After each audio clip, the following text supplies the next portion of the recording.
Sunday dinner at my parents' house always felt like being trapped in a rerun of a show you didn't like the first time around. Same roast. Same fake laughs. Same questions asked just to be ignored halfway through your answer. The mashed potatoes were stiff, the wine was warm, and the tension? Always perfectly seasoned. We sat at the dining table my dad swore was solid oak, even though the corner wobbled if you breathed too hard. Mom had lit candles, like this was a holiday, but there was no occasion. Just the ritual. William, my older brother by 2 years, sat across from me, gesturing as he retold some story about that time at the dealership. He works in sales, and everyone laughed like he was on a stand-up stage. He always had that effect. Didn't matter what he said, people just leaned in. And me? I was the extra chair. The guy who brought his own six-pack and left with it untouched. The one who got told, "You're always so quiet," and then ignored whenever he tried to speak. Dad was already 2 fingers into his whiskey when he said it. "You'll never be like your brother." It wasn't a shout. It was worse, casual. Offhand. The way someone talks about the weather or gas prices. Just another one of Dad's truth bombs, as he called them. I didn't even look up right away.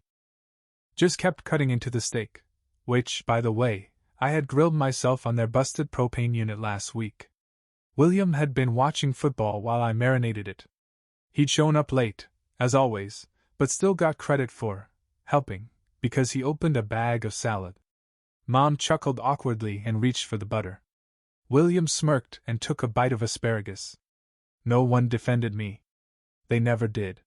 It wasn't the first time I heard that line.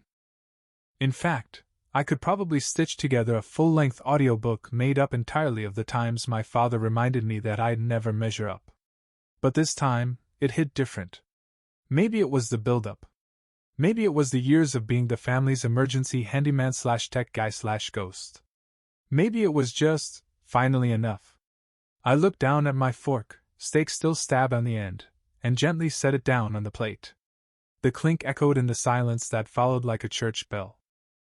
Then I looked up, straight into my dad's eyes. "Then he can pay for this house." Silence. The fork froze halfway to William's mouth. His eyes went wide, like he couldn't process what he just heard. Mom flinched, almost knocking her wineglass over. She caught it with a shaky hand, then whispered, "Pay for what?" I didn't answer. I stood up, slow and calm. Pulled out my chair without scraping it like I usually did. I looked around once, not at their faces, just the room itself. The dining room. The ugly green wallpaper Mom still insisted was vintage. The framed photo of William at his college graduation, center wall. No picture of mine, of course. I took in the sight like someone leaving a hotel room. One last glance before checkout. Then I walked down the hallway. Their hallway. The same one I painted 5 years ago because Dad threw out his back and William couldn't find time. As I passed the kitchen, I heard the clatter of someone standing. Maybe Dad? Maybe just nerves. I didn't stop to find out. I opened the front door, stepped outside, and pulled it shut behind me. It wasn't dramatic. No slamming. No yelling. Just done. The sky was overcast. One of those gray-blue evenings where everything feels hushed, like the world knows you're having a moment. I got into my car, the unnecessary purchase they mocked when I bought it, and sat in the quiet. No music. No podcast. Just breathing. And for the first time in my life, I didn't feel like a guest in my own family. I felt like a man who had finally, left the table. When William turned 16, there was a car waiting in the driveway. A shiny midnight blue sedan, cleaned, waxed, and wrapped with a red ribbon like a prize on a games show. He sprinted outside in pajama pants and no shoes, yelling like he just won the lottery. My parents filmed it on their phones, laughing and crying. Dad said, "You earned it, son." Mom said, "Just don't forget who believes in you." When I turned 16, I got a reusable bus pass. Same house, same parents, different rules. While William drove to school blasting music, I stood under a leaning bus stop sign with a flickering streetlight and a schedule that had graffiti all over it. Rain, snow, wind, didn't matter. The bus was my ride, and I made peace with that early. I used to pretend it didn't bother me. I even joked about it once. Dad said, "Well, at least you're used to being patient." William would sometimes honk as he passed me in the mornings, music blaring, windows down. Once, he tossed me a wrapped breakfast sandwich. It hit the sidewalk and rolled into a puddle. He laughed. I didn't pick it up. That was the difference between us. He had everything handed to him and still expected applause. I worked for everything and got silence. I got accepted into a top-tier tech school my senior year. I paid for the application myself, wrote essays on the bus using spotty mobile data, and worked 2 jobs just to afford the fees. When the letter came, I waited until after dinner to show them. William was sprawled on the couch talking about his new job as a shift supervisor at a gym, a position he got through a friend of a friend. Mom clapped. Dad called it real progress. I pulled the envelope from my backpack and said quietly, "I got in. Full ride." They looked, smiled, nodded. Mom said, "That's great, Mason," while picking up dishes. Dad didn't say anything at all. William said, "That's the nerd school, right?" I stood in the hallway after, holding the letter for 10 more minutes. Just standing there, like maybe if I waited long enough, someone would come out and say something more. They didn't. All through college, I worked like my life depended on it. Because it did. IT help desk during the day. Hotel kitchen dishwasher at night. I scrubbed pans until my hands cracked, then coded software during breaks on my cracked laptop. William got fired twice during that same time span. One job for being late, the other for calling in sick too many Mondays in a row. Both times, the family had sympathy. "He's just finding himself. He's got a lot of potential." Me? I got a flat tire on the way to finals once and had to walk 3 miles in dress shoes. When I told Dad later, he laughed. "That's life, huh?" Holidays were worse. They revolved around William's availability. If he had weekend plans, Thanksgiving moved. If I had exams? Well, you're flexible, right? The one time the house flooded, broken pipe under the sink, Dad called me in a panic. I left mid-shift, drove 2 hours, and fixed it with a wrench set I bought myself. He stood behind me with a beer and said, "Man, you should have gone into plumbing." Mom said nothing, just took a photo of William handing me the flashlight. I paid for their utilities more than once. Quietly. Never asked for anything back. Just waited, in some pathetic way, for someone to notice. But no one ever did. I was the background character in my own family. The one who always managed, so they didn't have to. And even then, even after years of doing the hard work without complaint, I still thought maybe, just maybe, if I kept going, I'd earn it. Earn what? Their pride? Their love? Hell, maybe just a thank you. But none of that came. What came instead was silence. Shrugs. The occasional, "You're not like your brother." And slowly, I stopped expecting anything at all. The day I moved out, nobody noticed. No sentimental send-off, no family group photo, no hug from Mom in the driveway. Just me, a stack of cardboard boxes, and a friend's borrowed truck that rattled if you went over 45. William was inside doing a live stream of his fitness journey. Dad was mowing the front lawn in his old cargo shorts. I waved once. He didn't look up. Not out of spite, I just wanted to see if he would. He didn't. I didn't cry. I didn't even feel sad. Just free. The apartment I moved into wasn't impressive. 1 bedroom. 3rd floor. Window view of a crumbling dry cleaners and a parking lot with exactly 1 working streetlight. But it was mine. No passive-aggressive notes. No awkward silences. No ghost of William's praise echoing through the walls. Just quiet. The first few nights were strange. Not lonely, just quiet in a way that felt earned. I picked up a second job doing late-night food delivery on top of my IT freelancing. Woke up at 6, slept around 2. My car smelled like fries, my wrist ached from typing, and I kept a spreadsheet that tracked every single dollar I spent: rent, gas, even laundry quarters. Nothing went to waste. My side hustle, IT consulting, started slow. Fixing routers, cleaning out malware, setting up Wi-Fi for local cafes that thought password was a secure password. I charged cheap, showed up early, stayed late. If something broke after, I'd fix it for free. That's how word got around. I still remember the first time someone called me "Sir?" A bar owner named Trish, who asked, "Sir, do you also do security systems?" I said yes. I'd never done it before, but I learned overnight. By year 2, I wasn't just fixing things, I was building something. I had 3 steady clients. Enough money to move out of that creaky apartment and into a small condo near the city.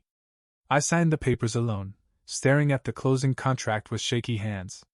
It wasn't much, but it had stainless steel appliances and my name on the deed. I didn't tell my family. Not because I was hiding it, I just didn't need their reaction anymore. William, on the other hand? Let's just say gravity started working on his golden boy status. First came the DUI. Quietly swept under the rug. "He's under a lot of pressure," my mom whispered in the family group chat. Then came the dealership scandal, something about unauthorized side deals and a furious client. He got let go. My parents didn't mention it. I found out from a guy I once delivered Chinese food to. Turned out he used to work with William. He said, "Man, you guys are brothers?" Could have fooled me. "You're nothing like him." That was the first time I took that as a compliment. I didn't reach out to William. Not to shame him. Not to comfort him. Just didn't. Because for once in my life, I wasn't orbiting around his collapse or their expectations. I had my own center of gravity. Around that time, I pulled together 2 other guys I'd met through freelance forums, both burned out from their corporate gigs. We started collaborating on small contracts under a joke name, Quiet Fix. I designed the website on a Saturday night with leftover pizza and 2 Red Bulls. We got our first real client the next week. A doctor's office. Then a bakery. Then a design firm. No suits. No ego. Just results. Within 2 years, we had an LLC. 5-figure contracts. A rented co-working space. Real clients. A real team. I wasn't just getting by anymore. I was building something no one in my family would ever understand. And I liked it that way. Buying the house didn't feel real at first. I stood in the entryway for 10 full minutes before walking in. Just breathing. The air was different. Calmer. The silence didn't hum with judgment or passive disappointment, it was still. Clean. Like the start of something mine. 3 bedrooms, high ceilings, light that poured in like the universe was apologizing. Hardwood floors, a wraparound porch, and a view out back that looked like a desktop wallpaper. It wasn't a mansion, but it didn't need to be. It was freedom. I didn't tell anyone right away. Just unpacked slowly, 1 box at a time. Bought my first couch with no one else's opinion. Got a real coffee table, no milk crates, no cardboard. Even picked out paint samples without asking. "Do you think this matches?" And then, maybe out of old habits or some sliver of hope, I decided to send an invite. Not flashy. Just a polite message. "Hey, I moved into my new place. Hosting a housewarming next Sunday if you'd like to come by. Address attached." I sent it to the family group chat and even followed up with an email to my parents directly. No pressure. No guilt trip. Just an open door. Then I waited. 1 day passed. Nothing. Then 3. Nothing. By day 7, I had to admit it, they weren't coming. No. Congrats. No. Wish we could make it. Not even the default thumbs up reaction. It was the same silence I'd known all my life, now delivered digitally. The wine I'd bought for the party sat unopened. The charcuterie board I practiced assembling sat in the fridge, wrapped in cling film like a leftover apology. The little cheese knives I bought, the ones Mom would have loved, never even got used. I sat alone on the back deck, drinking from one of the bottles anyway. Just me, a plastic cup, and a new house filled with old echoes. But the next morning? That's when it stung. I opened my phone and saw them, photo after photo, brightly filtered and captioned like it was a holiday. William plus Vanessa's engagement bash. Our golden boy's next chapter. So proud of this beautiful couple. My entire family, uncles, cousins, even that one aunt who still thinks I work at Geek Squad, all gathered under white fairy lights in some rented garden venue. Balloons. Champagne. A custom backdrop that said, "Forever starts now." They hadn't just skipped my housewarming. They replaced it. I wasn't even mentioned. Not a tag. Not a, "Sorry we miss yours, Mason." Nothing. Just dozens of happy faces in outfits they definitely didn't wear for me. One picture hit me like a punch to the ribs. My parents, standing side by side, beaming at William like he'd solved world hunger. Dad raised a glass. The caption read, "Family is everything." Funny. I'd said something similar on my invite. I didn't rage. Didn't throw anything. I just stared at my phone for a while, feeling that old pressure in my chest, the one I used to feel at dinner tables when William got asked about his plans and I got asked to refill the gravy. Then I closed the app. Deleted it. Gone. That night, I brought the untouched food into the office. My team thought I was hosting some corporate event. I just smiled and said, "Leftovers." They didn't ask. They just dug in. We opened another bottle. One of the good ones. Nick raised a toast. To Mason's new place, and to building what they said you couldn't. We laughed. It was loud. Messy. Real. And for the first time, the silence I'd lived in felt far, far away. It started with a missed call. Dad's name flashed across my phone while I was elbow deep inside a server rack, tracing a faulty power supply. I let it ring. Figured it was another, "What's my Apple ID again?" moment. He called again. Then a third time. That's when I stepped outside. I stood in the alley behind the office, surrounded by humming AC units and a pizza box someone had abandoned on top of the dumpster. Classy spot for what would become one of the most ironic conversations of my life. "Hello?" I answered flat. "Mason?" My dad's voice cracked slightly. "Hey, son. How've you been?" I blinked. Son? He hadn't used that word since high school. I half expected him to ask if I'd been body snatched. "I'm good," I said slowly. "Working." "Right. Yeah. That's good. You're always working, huh?" He gave an awkward laugh, then cleared his throat. "Listen, something's come up." "Here it comes." He started with a sigh. "Always a good sign. It's about William's wedding. The vineyard venue we booked, well, turns out they double booked the date. Some social media influencer offered double to bump us." He paused, waiting for sympathy. I just said, "Okay." He hesitated. "We got the deposit back, but the wedding's in 3 weeks, and we're stuck." Silence. "We were wondering," he said, voice careful now, "if maybe you'd be willing to help out. Just temporarily." "Help out how?" I asked, even though I already knew. "Well, we know you've got that new place. Big yard, lots of space, nice view. It'd be perfect for the ceremony or the reception. Or both. Vanessa's thinking rustic chic now anyway." He chuckled, like we were sharing an inside joke. "You know how brides are." I didn't say a word. He filled the space immediately. "We'd handle all the logistics, of course. Tents, food, music. You wouldn't have to lift a finger. We just need the location." So that's what I was now. Not a brother. Not a son. Not a guest. A location. "You weren't our first thought," he added too quickly. "We tried other options, but nothing worked out. Yours is just available." Available. It wasn't even offensive. It was pathetic. They hadn't come to my housewarming. Hadn't acknowledged my invitation. Hadn't even replied to my new address. But now, with the wedding venue gone, suddenly my house was valuable. Suddenly I was available.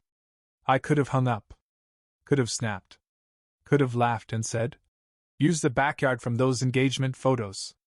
Instead, I said calmly, "Let me check my schedule." A long pause. I could hear him swallow. "Right. Sure. Appreciate that. Vanessa's got vendors calling. We'll need to know soon. I'll get back to you." I ended the call and stared at my reflection in the office window. I didn't feel triumphant. I didn't feel smug. I felt detached. This wasn't a win. It was a reminder. They didn't need me. They needed what I had. They didn't see Mason. They saw a modern house with enough space for 50 guests and a scenic deck for champagne photos. I went inside and texted Lila, my operations lead. Me. "Hey, I need a standard event rental agreement. Wedding edition. Full liability clause. Damage waivers. Property fees. Market rate." Lila. "Oh, okay, what cousin ticked you off?" Me. "The golden one." She sent a laughing emoji then. "Draft coming in 30 minutes. Want me to add a cleaning deposit?" Me. "Absolutely." I leaned back in my chair and exhaled. They wanted help. They'd get it. At market value. The rental agreement was airtight. Market rate. Time restrictions. A damage deposit. Vendor limitations. Cleaning fees. Noise curfew. Property access clause. And most importantly, a line that read, "All guests and contractors will follow the direction of the property owner, Mr. Mason Brown, or his appointed staff at all times." Lila looked it over, then grinned. "You want me to have this delivered to your dad?" I shook my head. "I'll send it." And I did. Attached to an email that began with "As discussed, here are the terms for use of my property." Within 30 minutes, I got a reply. "Dad. Bit formal, don't you think?" Me. "So is hosting a 70-person event. Let me know if you prefer another venue." Silence. Then, finally, "We agree. Please confirm availability." And just like that, it was on. I didn't cut corners. I hired my regular event logistics crew, not family, not friends, pros. I walked them through everything: where the tables should go, the permitted vendor zones, how to redirect guests away from private areas. "Refer to me as Mr. Brown when dealing with the family," I said. The head of the crew, Marcus, smirked. "Respect." The morning of the rehearsal walkthrough, I was in the backyard overseeing tent setup when I heard gravel crunching. A black SUV rolled in. My parents stepped out, Dad in slacks, Mom in a floral blouse and oversized sunglasses. She scanned the property like she was arriving at a 5-star resort. Then she saw me, clipboard in hand, talking to staff. She blinked. Walked over with a tight smile. "Mason," she said, the tone sweet but confused. "Everything looks beautiful. You've done well." I nodded. "Thanks. We're on a tight schedule." She flinched slightly at my tone. I didn't say anything else. Dad followed behind her, holding a coffee cup like it was a prop. He glanced at the crew, then back at me. "So, you're really running this like a business, huh?" I looked up. "It is a business." Right. Right. Then Marcus walked up. "Mr. Brown, the chairs for the ceremony, you want 'em in rows of 6 or 8? My dad's eyebrows rose. Mom turned to me slowly, as if just realizing something. "Mr. Brown?" she repeated. I didn't explain. I didn't smile. I just said, "Rows of 8. Their expressions barely hid the shift, the quiet calculation in their eyes as they processed what this meant. This wasn't a kind gesture. This was a contract. And they were clients. The day before the wedding, William finally showed up for a walk-through. He was wearing sunglasses and a loose button-down, pretending to be cool and casual. He barely acknowledged me. "You sure this place can handle the sound setup?" he asked, gesturing toward the deck. "You're free to consult with your DJ," I replied. He huffed. "I'm just saying, don't want the speakers blowing out." I smiled, polite and professional. "I don't want that either. There's a sound limit after 9:30. It's in your contract. His fiancée, Vanessa, walked over with a clipboard of her own. Hi, she said, not even looking at me. Is the vendor access through the back gate or side? I pointed. Back gate. Staff only. Private entry is for family. She rolled her eyes. Which family? I didn't answer. The day of the wedding, everything ran like clockwork. The yard was flawless. Guests arrived in suits and dresses. Champagne flowed. People took photos under the archway I'd personally designed. My house was the backdrop for the most perfect day of their lives. And yet, not once did they acknowledge whose house it was. They whispered about it, sure. That's his house. Did Mason rent this? Wait, he owns it. But not one person said it out loud. Not to my face. And I didn't need them to. Because every vendor, every staff member, every clipboard and command started and ended with Mr. Brown. The wedding was beautiful. Too beautiful, honestly. White string lights laced the trees like something out of Pinterest. The tent glowed like a giant lantern. Classical music floated through the air, timed perfectly with servers carrying trays of mini quiches and fancy name-tagged canapes. It was like watching someone else's dream unfold, right in my backyard. The one I paid for. But to everyone here, I was just staff. Maybe a manager. Some even mistook Marcus, the crew lead, for the homeowner. I didn't correct them. Let them wonder. I stayed near the back, sipping ginger ale from a champagne flute. No one looked my way unless something needed fixing. Vanessa's cousin actually asked me where the bathroom was, then handed me her empty glass like I was a waiter. I said nothing. Vanessa, meanwhile, was whispering behind fans and fake smiles. I still can't believe he lives here, she muttered to her friend. Mason? He used to be like a computer guy, right? No way he owns all this. Her friend leaned in. I heard he was, like, fixing people's Wi-Fi? Vanessa let out a smug little laugh. Exactly. This must be a rental. William said he probably used all his savings. It's kind of cute, really. I was standing maybe 10 feet away, partially hidden behind a tent support.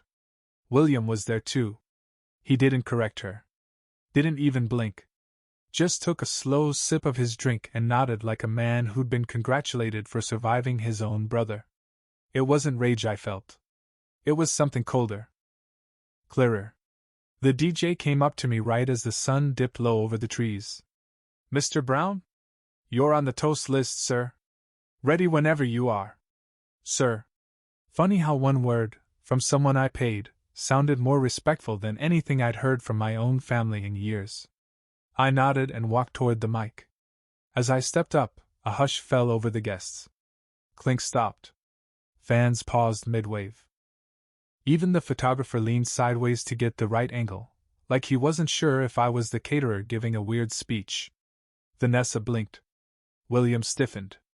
My mother narrowed her eyes slightly, like she was trying to figure out what I was about to say before I said it. I looked around. All these people. All this money. All these flowers and polished cutlery and chair covers. Not one of them knew the hours I spent installing security cameras, unclogging pipes, fixing power outages.